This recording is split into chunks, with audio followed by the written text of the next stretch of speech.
It's hard for me to see who's on and who's not, but I don't think it really matters. I just wanted to say thank you all for joining us today. I have about 40 minutes worth of material, and then I'll probably go long. I'm long-winded. So if you have a question, please write it down, and I'll hope to get to it if I've given myself enough time. So thanks for joining, everybody. My name's Eric Bucher. I work at Sequence Security, and for the past 15 years or so of my career, I've been involved in fighting fraud. Now, there are many different types of fraud. We're going to narrow down our field of interest to the current state of bot automation and the different attack modalities currently conducted through machine augmentation. I want to discuss how attackers can use, and this is three things, it's going to be a recurring theme: tools, infrastructure, and credentials. We want to examine how they're used in a real-world example of an attack on a major retailer. And then I want to shift the discussion to how we can detect automation. And then in that term, I want to explore the use of machine learning algorithms. It's an overused term, artificial intelligence, and how we can leverage those as valuable countermeasures against this threat. That's my overall agenda. I want to talk about bots. I want to define what they are. I want to talk about the current trends in bot evolution. I want to talk about automated threats and how we can categorize them. Then I want to talk about the trifecta. Again, this is the theme. It's credentials, tools, and infrastructure. That's what you basically need to conduct a successful campaign. Then I'm going to give you a real-world example of something we witnessed at an e-commerce site. It was a very large retailer that happens to be one of our customers. We have good data on. It's an interesting case. We'll talk about it. And then I want to talk about how we detect, how can you, with a huge degree of certainty, say with a high degree of confidence that there's some form of automation going on and it's not a human being doing this, generating this traffic. So let's define our terms. I'll give you a brief overview. We need to ask ourselves, what are bots? And in a general sense, bots are any kind of automated script or a program or an application that we can run against an online service, any online service. It could be a web application, it could be a mobile application, and increasingly API infrastructures. And these are important because the traditional forms of bot detection kind of miss this. Right? A lot of the marketplace is concerned with profiling the machine making the request.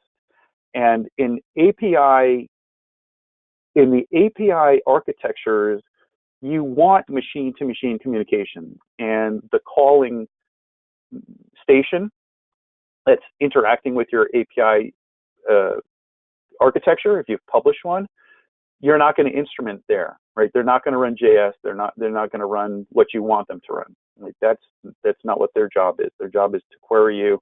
You give them information.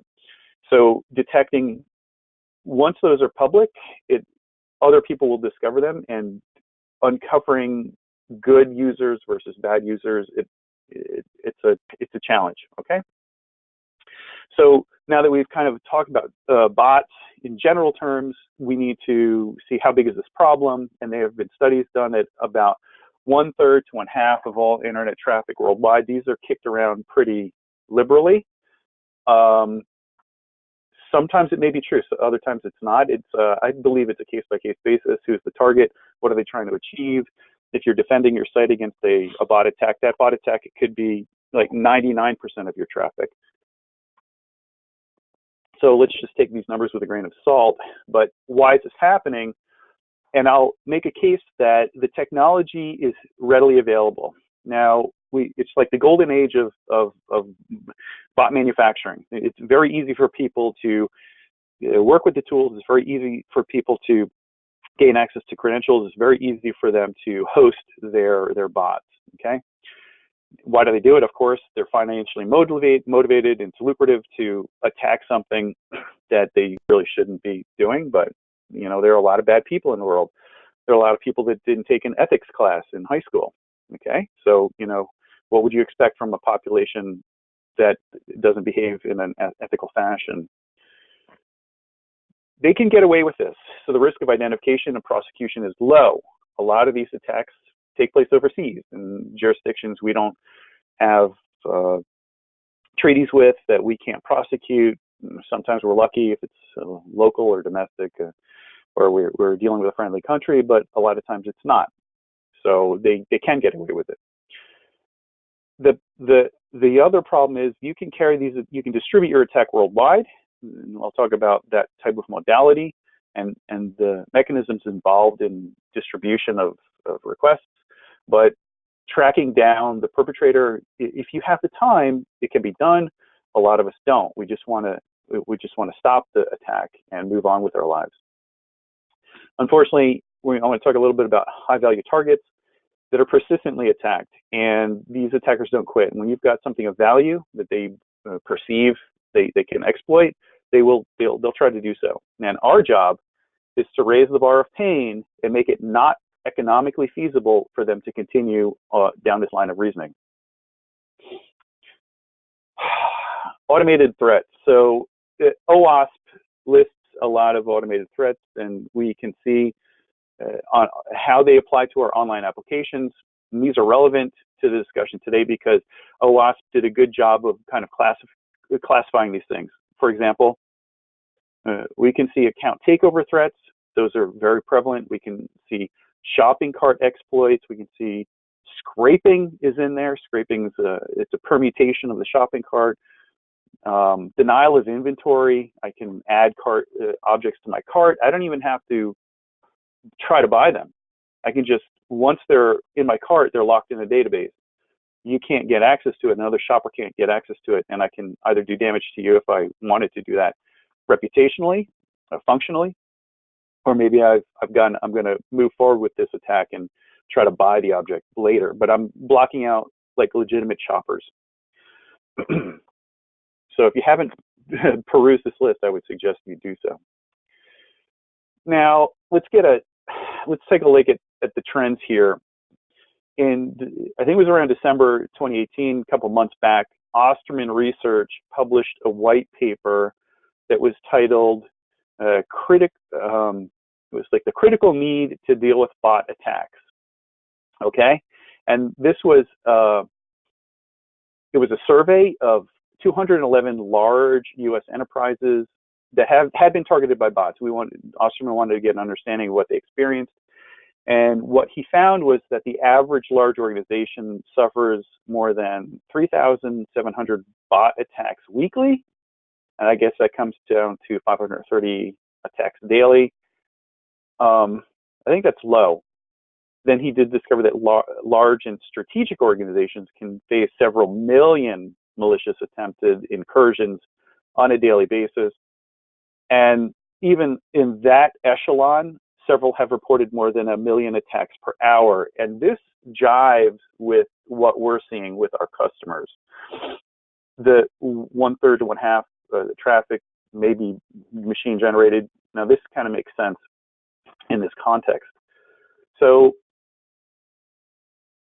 during the research, the averages were 1 bot attack every 4 hours around the clock. 24 hours is perpetual.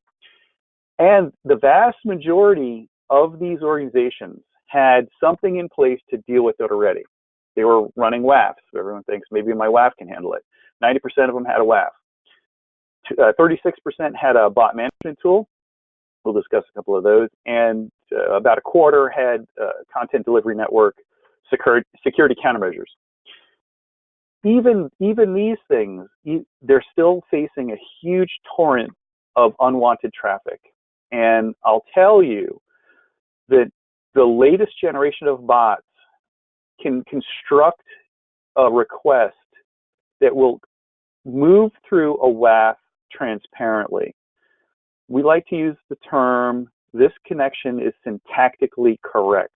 I'm going to use it a couple of times more in the presentation, but just means it looks legitimate. So I can make a script. I can tell everybody, like, I'm a Chromium browser. Here's my XXF headers. This is my language. This is my refer and my version number. WAFs aren't designed really well to deal with this type of traffic. One of the frightening things that came out of this research is that it took about 10 hours to detect against all of these organizations. The response time was about 10 hours. We're being attacked. There's some sort of weird traffic patterns that we were seeing.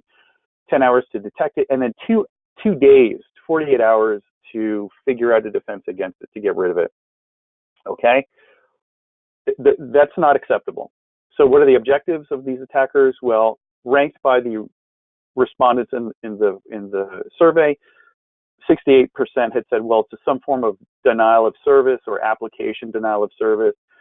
A lot of them suffered from click fraud. You can automate that. It's pretty easy. Someone's, spending money on ads or something like that. About 50% is ATO, account takeover, which jives with what we see. It's very popular, and then we go down the list. I would suggest trying to find the Osterman research paper. It's packed full of graphics. It's easy to read. It's very enlightening. So let's talk about the trends in bots. We can separate bots into several categories. How they behave and how we can detect them. It's based on their activity, and that activity will guide us in how we can respond and handle them in different ways. So the first ones are very primitive. I would say this is Gen 1, Gen 2. They're basic scripts. It could be curl, it could be Python, maybe even JavaScript we can lump in there. Some of these things are able to handle cookies. Some of them session tracking, others can't. But they're prevalent, right? They're easy to do, and that doesn't stop a lot of people from trying to use them. Now, from that, we can progress to more sophisticated scripts and bot automation in Gen 3s, which come from testing tools. These tools, you can pick them up anywhere. They're available to developers who want to make sure that all of the functionality of their sites under construction work as they hope they would. Does this button work? Does this link work? Now, if it's a large site, you want to automate that. You want to test everything. So we see here like Selenium and Catalan, and actually some of these toolkits that used to be called headless browsers, even modern browsers have these developer tools kind of built into them. So even people with limited knowledge can make an automation for whatever reason. But it's like the tools are everywhere. Gen 4s, they're kind of hybrids. They could be like legitimate browser traffic mixed in with session hijacking or a man in the browser exploit. And then, of course, we've got custom stuff that's like Sniper and Sentry. These are designed from the ground up to assist people in conducting attacks. And they're very simple to use. You just have to buy them. You point it at your target. You load it with ammo, and you hit the go button.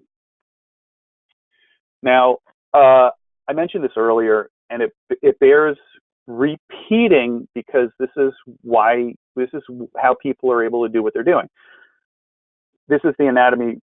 This is the trifecta here. Now an attacker needs credentials, they need tools, they need infrastructure. I want to go into each one of these. And you'll see why we're seeing the proliferation of bot traffic, because everything's fertile. Like it's the perfect day during the summer. The soil has got a lot of nitrogen in it. It's been raining. It's perfect for growth, right? So plants are going to sprout. Let's talk about credentials, and they're everywhere.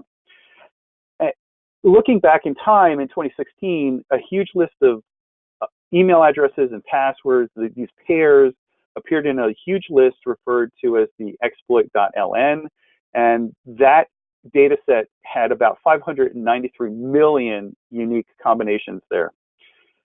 This was collated from different online sources, but it doesn't matter. It was published, okay? Now we go ahead for years in January, an even larger collection of credential stuffing lists. Now we have a term for it, it's credential stuffing, which are basically combinations of email address and passwords, which can be used to hijack accounts on other services. So if you've got an exploit on Box, right? If you got an exploit on Yahoo, if you got an exploit at HSBC, those combinations, what the bad guys are hoping is for credential reuse. So if you've got a username, like an email address that you use at site 1, you can reuse it at site 2. And if you're like every other person on the planet, sometimes you use passwords that are easy to remember, and you might use the same one frequently in different sites. That's stuffing. So that data set contained a staggering 2.7 billion records, which boiled down to about 773 million unique email addresses, alongside of passwords and other addresses that had been used on other breaches. There's a site, Have I Been Pawned? You can put in your email address and see if you're if you belong to that data set. I chose one. Core dump is an old Unix term. I don't know if it's used anymore, but it exists. And by the way, that poor sucker, he's part of the list. Okay. Now, from the same site, we can get some statistics here, which is about 6.8 billion accounts you can query. That's a lot.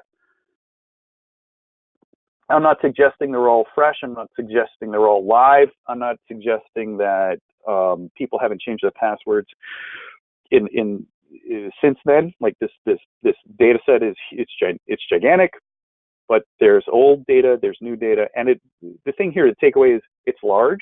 It keeps growing, and you can track the recently added breaches.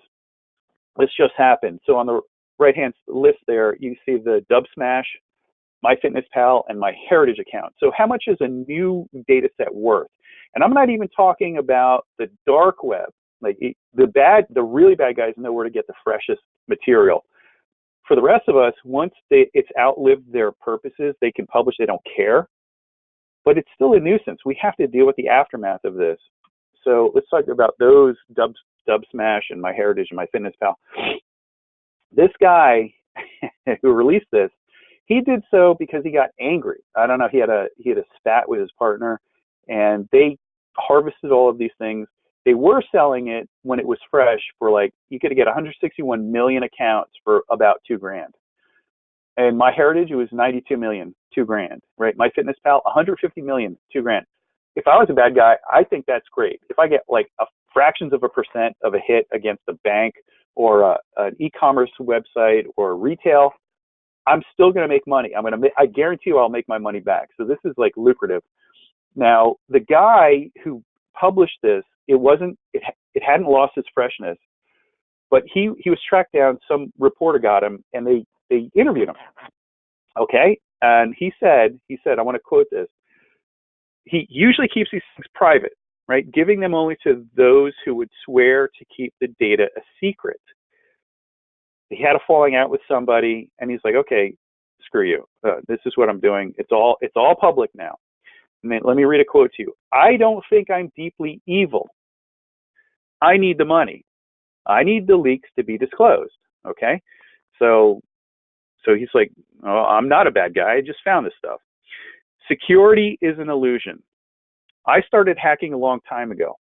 I'm just a tool used by the system. So not only does he say he's not bad for doing this, but he's not even culpable. He's not responsible for his actions. So this guy is a really bad dude. He has almost like no conscience here. And everybody on this call, our job is to take the fight back to these people. So like, no, you are doing something bad. It's immoral, it's unethical, and we're going to stop you, okay? Now, he goes on to say, we all know measures are taken to prevent cyber attacks, but with these upcoming dumps, I'll make hacking easier than ever. Okay, like, screw you, buddy. I'm going to make your attempts as hard as possible. So now we have 620 million accounts. We have to deal with the aftermath of this. This guy just walked into a building, threw grenades, and walked out. I'm like, I didn't, whatever. You didn't have security. He doesn't care who gets hurt. Now, we have to clean up the mess. Let's talk about this. This is, again, it's like the golden age of bot evolution. Why? Okay, so remember the tools, the infrastructure, and the accounts. We talked about the accounts. What do you need to be successful? The second thing are the tools. Tools are getting easier and easier and easier to deal with. You can find the stuff on YouTube. There are tutorials on how to create a bot. there are also off-the-shelf tools here. Sniper is a custom-built tool specifically designed to carry out a bot attack. They market it as account recovery. Okay, it's not account recovery, it's account exploitation. And from the description here, this is an all-in-one toolkit. They make it as easy as possible for account checking and email checking, and they even define their terms. They call it credential stuffing. Hey, they're talking the same language we are.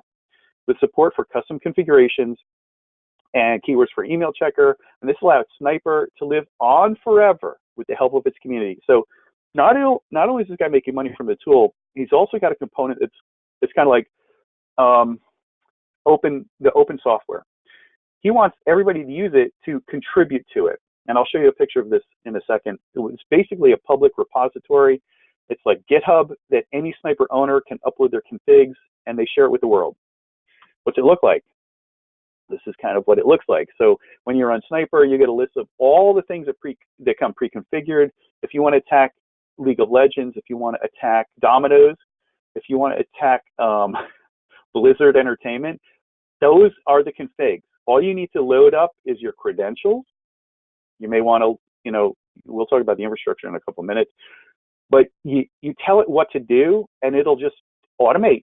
It'll just churn through millions and millions and millions of combinations of the email addresses that you give it, permutations. You can tell it to be smarter. It depends what your objectives are. Now, fortunately, I don't know if you can see this. There are several grayed out boxes here. Dunkin' Donuts is grayed out. GameStop is grayed out. Now, there were two other boxes that are grayed out, but I've put a blue kind of obfuscated box around it. I'll tell you that those are our customers. So they used to be attacked with this tool all the time from different angles and different owners of the tool and different users. Doesn't matter. We didn't care. What we were able to do is make the tool so ineffective that people stopped uploading their configs to conduct an attack. Now, what do these configs look like? Well, they're very simple, right? It's a Git repository of these. They're user donated. They're user maintained. You can see it's kind of a JSON payload. You can change the URL. You can change the methods. You can change the agents that you're portraying yourself as being. This one's a Fortnite. If you've got kids, you probably know what Fortnite is. Well, who would care about Fortnite, right? I'm going to make a point here. Fortnite, let me take a step back. Banks used to be where the money was, right? But no longer. Banks are highly regulated, but e-commerce sites and shopping sites and retail sites, well, even gaming sites, they really aren't regulated. And they're not mandated by regulatory bodies to conform to security audits. You can do your own audit. You don't have to prove to the government that you've done it. And if your measures fall short, well, a lot of people wouldn't know, right? The bad guys might figure it out. So what do you have there? It's like a bank. Well, you've got reward points. There are credits. You can get bonuses, loyalty programs. In the case of Fortnite, you've got V-Bucks. What's a V-Buck? Okay. Well, I don't care what it is. As long as something has value on the site, like e-commerce and retail, these exploits can be just as lucrative as somebody going after a bank. So you guys are kind of like the new banks. You've got information. You've got access to credit cards. You've got access to points. Someone's going to try to exploit this. In the case of Fortnite, there was a scheme where you could hijack an account, use the V-Bucks to launder money. You would sell your V-Bucks to somebody else at a lower rate and let them spend it. So it's like pretty bad stuff. Now, the third aspect I'd like to talk about is infrastructure. Where are you going to host your bots? How are you going to hide their activity? Do you want to blend in? Are you going to use a Tor network? Use a proxy network? So proxy networks, they're abundant. Now they're getting very, very sophisticated. Illuminati offers a residential IP proxy network of about 40 million nodes. Now, this is staggering. What's an IP? Let me define this. A residential IP is an address assigned to a home user by their ISP, their cable provider, Verizon Fios. I don't care. I don't really care. It's like, this is their home routers, okay? Now, data centers used to be used to host bots. You'd have to go to a data center. You had a lot of machines, but we got smart quickly. Those are easily detected. Most websites today should know how to detect data center traffic and block them or take countermeasures and mitigate them, okay? Residential IPs, because they're assigned by the ISP, the provider itself, cannot be detected if they're used correctly, because it looks like some kid down the block. You wouldn't know that his machine is now a zombie machine. It could be his router, might be some IP camera he's got, it could be like the doorbell. It doesn't matter.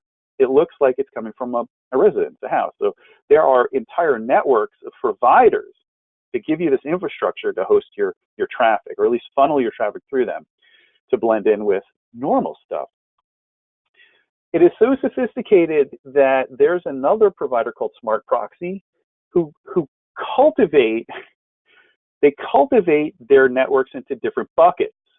So they have a network specifically designed so that you can buy sneakers in retail. Wow. So they constantly test if they're getting blocked. They call their lists.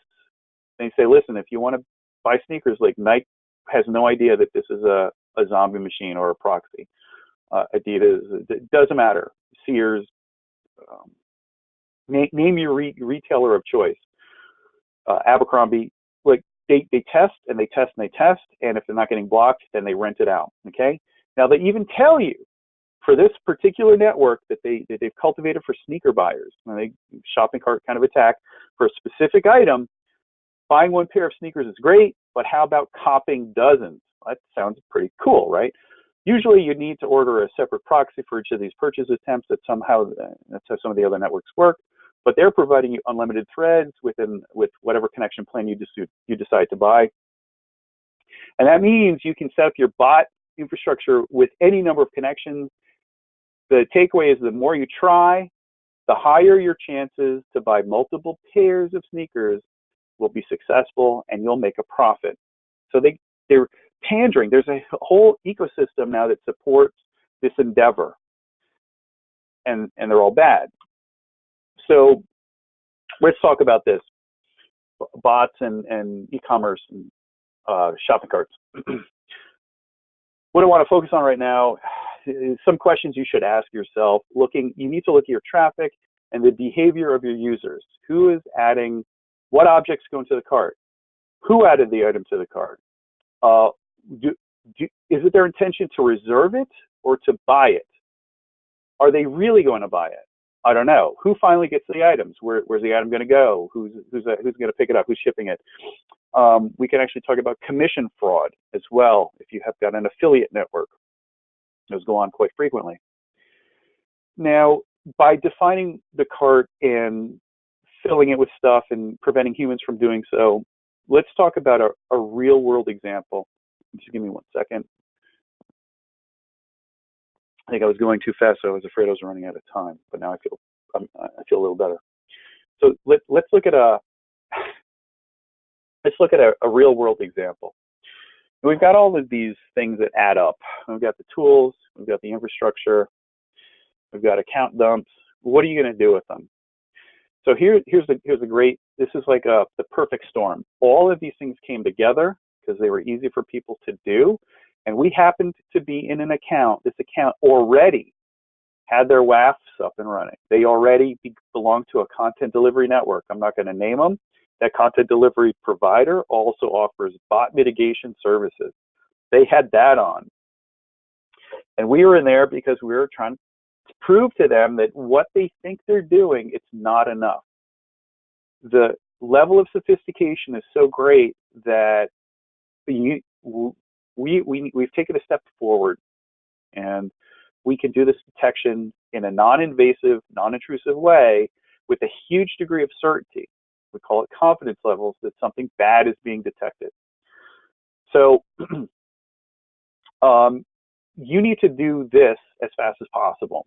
And as early as it starts, you need to be able to detect it. And because they're so sophisticated, these attacks, they can bypass standard, whatever you're doing. This customer had everything you'd want, and they were even doing volumetric detection. They were looking at IP patterns. It was, they weren't dumb. They've been in this game for a while. But here's the net of it. Okay, so on Memorial Day weekend, on Friday at midnight, they received a sustained, through all the weekend, all until Monday night, a massive amount of bot traffic. Now, how big was this? The peak volume of the attacking traffic was roughly 100 times the peak volume of legitimate web login. I put login there, but it was a shopping cart. It was very sophisticated. There was a shopping cart component. There was a login component. I'll explain it, how they all pieces fit together. And we had to give it a name. We termed it a cart application denial of service, distributed denial of service attempt. But it was, how big was it? Okay, and who was affected? What aspects of the site were affected? Well, it was sustained across the web channel, the mobile channel, and the API channels. And these bots were doing rotation. So they'd try to do something on the web, then we'd see activity on the mobile, then we'd see activity on the back end, right to the APIs, right to the servers, and then a new change would happen. They'd cycle through different things on each one of these channels. It was very, very complex. Okay, but let's talk about from the entirety of the time that the attack started till it finished. It was 108 hours in totality, and there were multiple tools involved. I just want to focus on one because it was significant here. One tool made about 26 million requests, which were spread out over 1,239,000 unique IP addresses. So this bot network was massive. This was the largest one I've ever seen in terms of scale. If we hadn't been there, if we hadn't been able to detect it, if we had been able to mitigate it, this would have made news. This would have been in the news, right? The site would have been brought to its knees. There's no doubt in my mind. They would not be able. They would have been crippled. Okay, but if you look at how it functionally worked, this was a massively distributed network, and that each unique IP addresses, there were like 1.2 million of them. Each one of those IP addresses only was making about 5 requests per day per IP. So all the volumetric stuff goes out the window. Kind of looks like Billy sitting at home, or Mabel doing some shopping from her kitchen table. That's very hard to pick up in standard analysis. And if you're doing statistical analysis, if you're doing trend analysis, really tough. They knew something was up. Like the volumes were huge, but it was a shopping weekend. So all the traditional tools for dealing with this, they're not there. They're not up to muster. Let's take a look at this. Okay, so this one tool 1, shopping a cart. This is shopping a cart. I say they did it right. They knew what they were doing, almost. We were there, thankfully. So what this tool was doing was they visit the product page, then they're adding products to the cart. And they can add the shipping address, they can add details about the user, they can add fake information. They don't care, right? What they're trying to do is get accurate information about the final price, and simultaneously they want to lock this activity. They're locking up the product because no 2 carts can't hold the same item. And this is done to prevent collision. So since the site is nice to its customers, you can hold an item for like 10 minutes before the timeout logic kicks in, releasing the product to another shopper. Now they're doing this for a reason. They're gathering inventory, they're hoarding inventory. Okay? For why? Tool 2, simultaneously, this is account takeover, done right, almost. Right? We were there. Now during the same period on Friday and Saturday, this tool number 2 was attacking a large volume. It made 5.45 million requests from about 165,000 IP addresses. Now, peak volume for trying to have logins, or again, they're doing credential stuffing, turned out to be 254,000 requests per hour. That's a lot. It's about 4,000 requests per minute. So the infrastructure that we're defending, for every login attempt, there's a whole chain of things that are happening on the back end. User ID needs to be verified against your user identity repository. Does the ID exist? If it does not exist, don't check the password. If it does exist, check the password. So there's a lot of whatever you've got, whatever your identity management system is, that's a burden. Okay. Also, this is to see even small fractions of a percent with millions and millions and millions of identities. You're going to get in, like somewhere, somehow is used the same password, and they were involved in a breach in the past. So once you've got so tool one is busy stuffing the cart and placing locks on the backend database for item denial. Okay. Now tool two was sifting through these millions of accounts trying to gain the account takeover. Once tool two was positive, like it made it through in the door, tool one and tool two collaborate with one another, and they can ship the credentials to the proper cart, which then they could buy the product and diminish the inventory. Again, it's cart abuse, it's inventory abuse. There's reputationally, this site doesn't want to sell stuff to a criminal organization. They want to sell it to their customers. Okay, these items are gonna appear somewhere else on eBay or whatever the high volume tickets were. You know, a human should have to compete. One of your requests should not have to compete with 10,000 machine generated requests. It's unethical. It's not a fair flat playing field. Okay, so here's my question: how do we fight back? And you can try to do some of the following. I hope some of you are. You can monitor everything your servers are doing and try to log and correlate. You can write your correlation rules. You could track cart paths for usage anomalies and spikes. You can do volumetric analysis. Again, it wouldn't have picked up a lot of this stuff.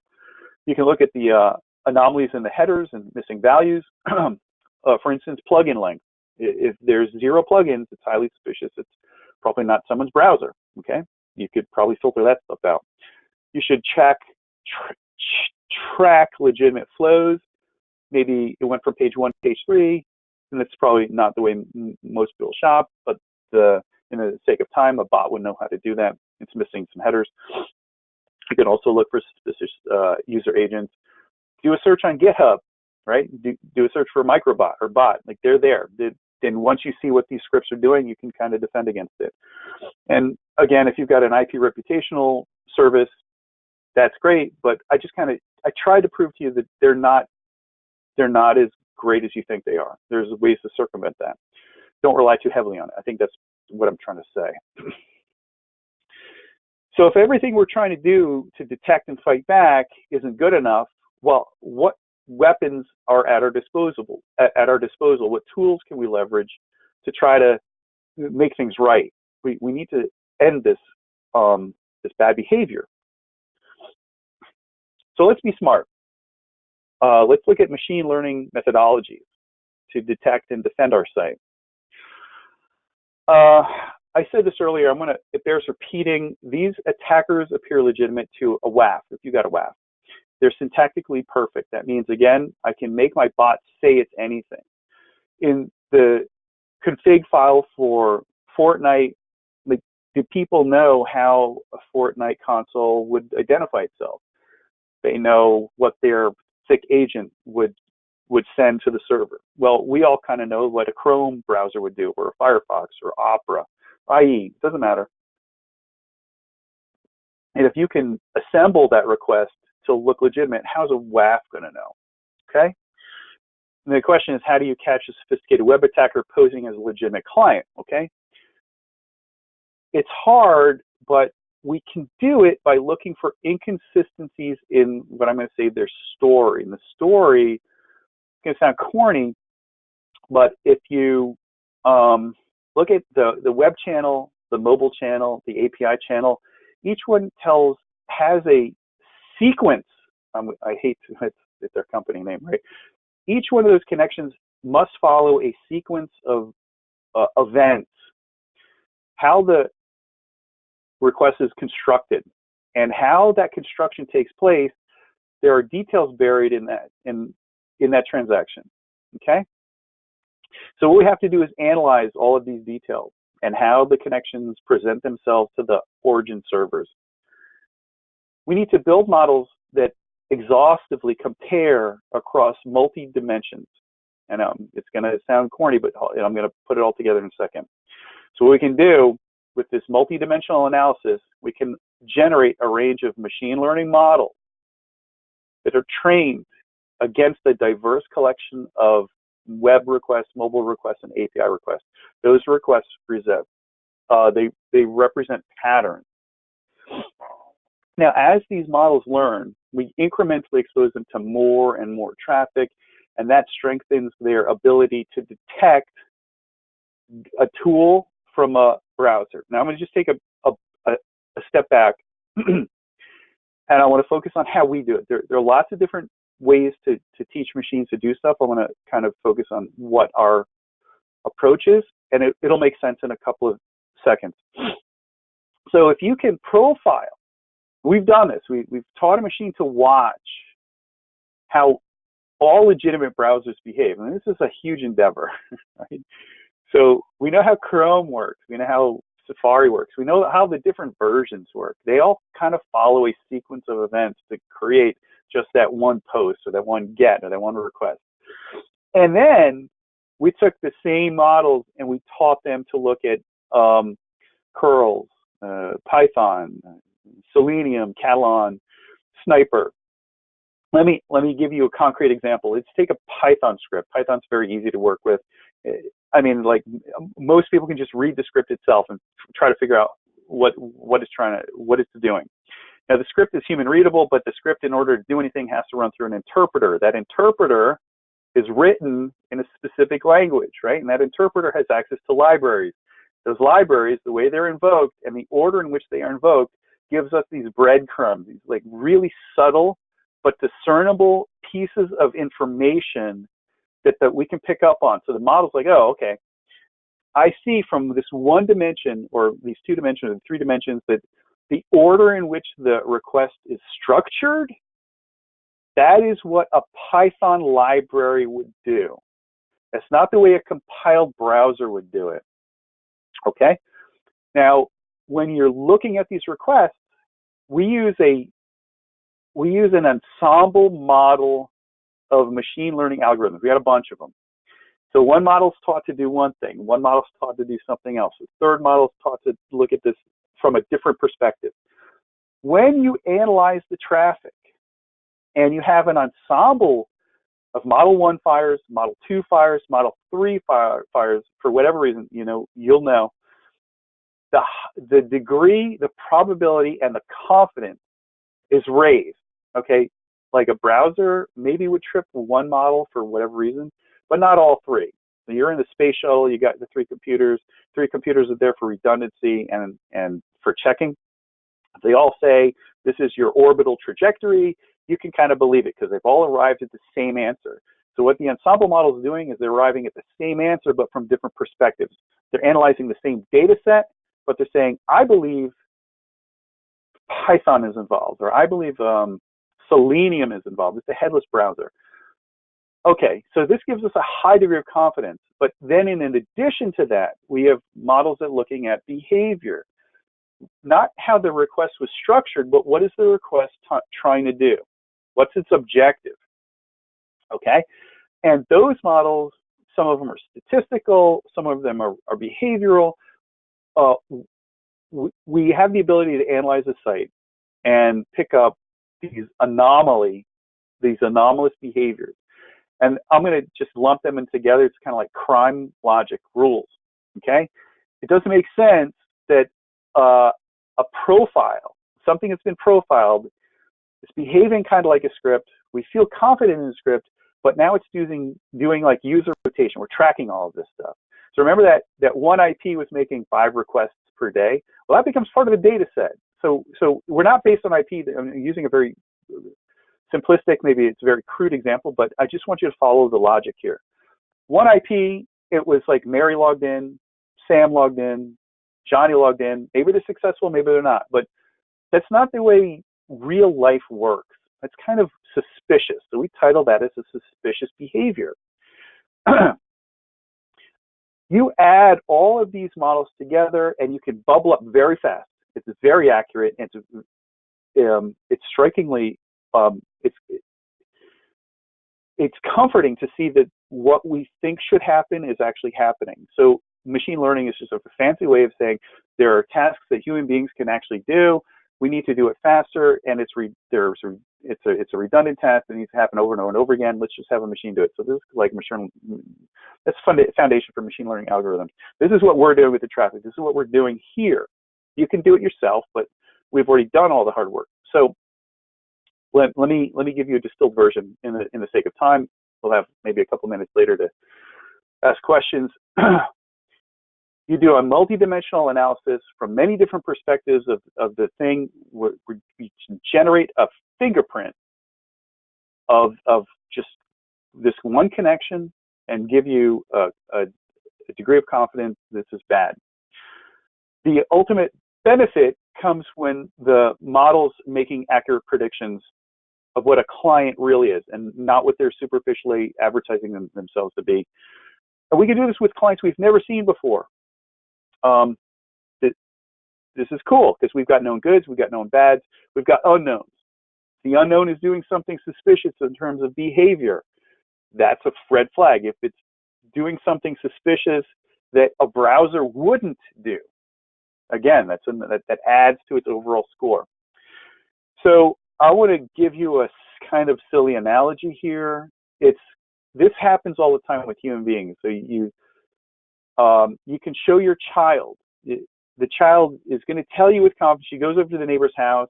They got a new pet. She comes back home. She's like, oh, our neighbors have a new pet, and it's a dog. And not only is it a dog, it's a Labrador. Oh, and not only is it a Labrador, it's a puppy Labrador, and it's cute and happy. Okay, so those attributes. The child has never met the dog before, and may have been exposed to a few dogs. I've seen samples and pictures in books. She has also been exposed to objects that are not dogs. The dog's, got 4 legs, it's got fur, it barks, it wags its tail. Well, there are other animals that fit that description. Like a cat has 4 legs, it's got hair, but it won't bark, it doesn't usually wag its tail.